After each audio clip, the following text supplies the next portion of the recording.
Hey YouTubers out there, this is Wartac again. I just wanted to show some material that I picked up along a trip that I did recently.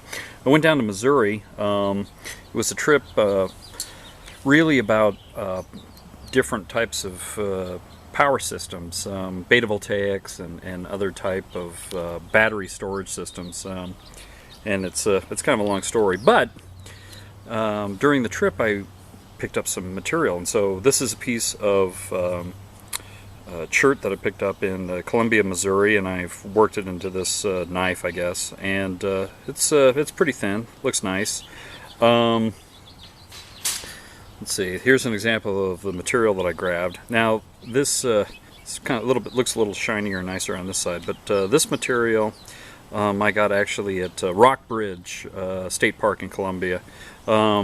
You know, I didn't actually take it from anywhere on the park, just sort of, there was an outcrop at the beginning of the trail, and so it was hot. It was 100 degrees out, and the bugs were biting, and I wasn't really prepared for insect life, so it was kind of a short venture out to get material. But it was interesting. On the way back, I was on Highway 70, driving through Kansas, and I came across a sign that says Flint Hills, and it's like, well, you know, there must be Flint here. Well, in the side of the road, you could see these blue bands in the limestone, and it was this material, and it's a little on the dry side, and I think maybe heat treat would help, but it was on highway marker around 315.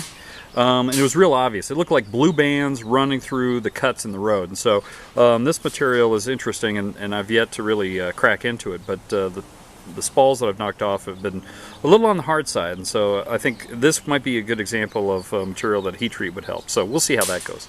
And then the last part of the journey, I picked up some of this material along Highway 6 headed towards Provo.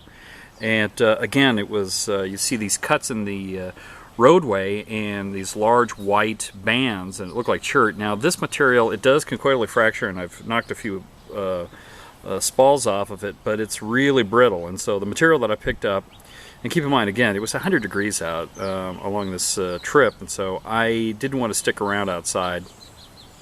So this material is just too brittle. It'll work, but it end shocks really easy, and it breaks in ways that you not really too good. It's probably material that isn't workable, but there may be better chert somewhere in those bands. And that's kind of on Highway 6 approaching Provo. I can't remember exactly how many miles out, maybe 20 or 30 miles away.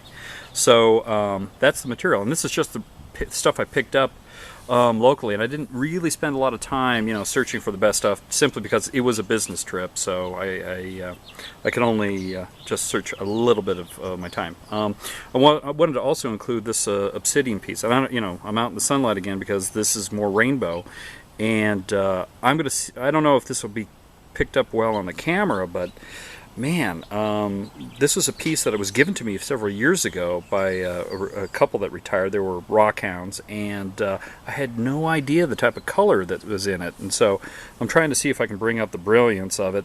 This thing has green, purple, red, and a kind of a neon blue in certain segments of it. And it's just like, wow, that is amazing. And I had no idea what was hiding in the rock. The surface, it looked like really small parallel lines, and I just wasn't paying that much attention to it. And when I started cracking into it, I went, wow, look at that color. So I had to stop because I want to preserve some of these interesting colors in it. And it's the blue that has me so intrigued, because it's just a bright neon blue in certain segments. So I'm trying to be really careful with it and preserve the color. So it's just going to be a simple biface to bring out the color of the material, and that's it. So when I'm done with it, it'll just be a very simple rainbow obsidian example.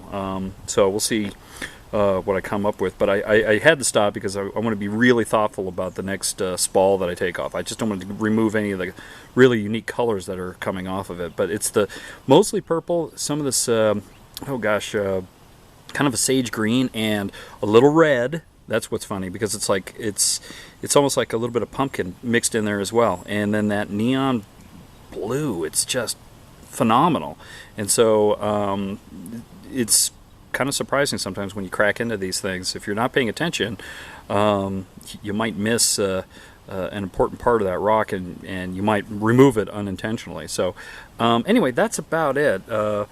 Just as a recap, on Highway 70 around mile marker 315, there's some of this Flint Hills, Flint, that may be interesting. Once I bake it and try it out, I'll update this. But Chert from Missouri, it's all over the place. It didn't have to bake it. Really nice material. And then some of this intriguing Chert that isn't quite there yet from Utah. And it makes me think of maybe some future expeditions just to see if there's better material. But it certainly gives me pause. I think there may be something out there. At least it's worth checking out. And take a little time with it, and voila, you've got a nice little knife out of it. I like these materials, the Cherts and the Flints, because quite frankly in Idaho there's limited supply, or not as much of it. So you get something like this with the whites and the grays, and it's like, hey, something unique. So really enjoyed working this piece. Just something different, something unique. Anyway, that's about it. Just wanted to cover what I've been up to. Maybe at some point I'll talk more about these unique power sources that I'm trying to get some research done on.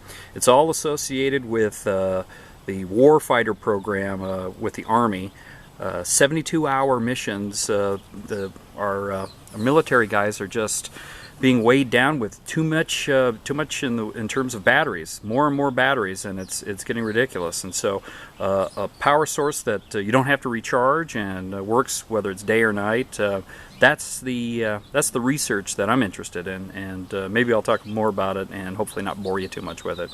Anyway, that's it. These are the materials I found, and if you're on those roads and it's cooler, hopefully, you might pull over and just do a little scouting mission on your own and see what you can find. But it wasn't that hard. It wasn't that hard to find it, and it's in my mind, if you're driving down those roads, it's worth checking out.